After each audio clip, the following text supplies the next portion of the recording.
പകർച്ചവ്യാധികൾ പടരുന്ന കാലത്ത് ജലപീരങ്കിയിൽ മലിനജലം നിറച്ച് പോലീസ് സമരക്കാർക്കെതിരെ പ്രയോഗിക്കുന്നു എന്ന പരാതിയുമായി AISF-ഉം AIYF-ഉം. PM ശ്രീ വിഷയത്തിൽ തിരുവനന്തപുരത്ത് കഴിഞ്ഞ ദിവസം AISF AIYF നിയമസഭാ മാർച്ചിൽ പോലീസ് മലിനജലം ഉപയോഗിച്ചതിൽ പ്രതിഷേധിച്ച് AIYF AISF പ്രവർത്തകർ തൃശൂർ DEO ഓഫീസിലേക്ക് നടത്തിയ മാർച്ചിൽ പോലീസ് ജലപീരങ്കി പ്രയോഗിച്ചിരുന്നു.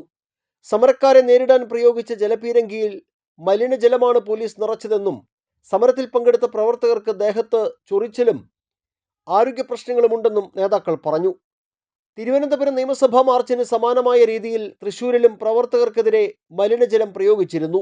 പകർച്ചവ്യാധികൾ പടരുന്ന ഈ കാലത്ത് പോലീസ് നടത്തിയ ഗുരുതരമായ ഈ ബോധപൂർവമുള്ള പ്രവർത്തനങ്ങൾക്കെതിരെ കർശന നടപടി സ്വീകരിക്കണമെന്നാവശ്യപ്പെട്ട് പോലീസിന്റെ മലിനജല പ്രയോഗത്തിൽ തൃശൂർ കളക്ടർക്ക് AIYF AISF പ്രവർത്തകർ പരാതി നൽകി.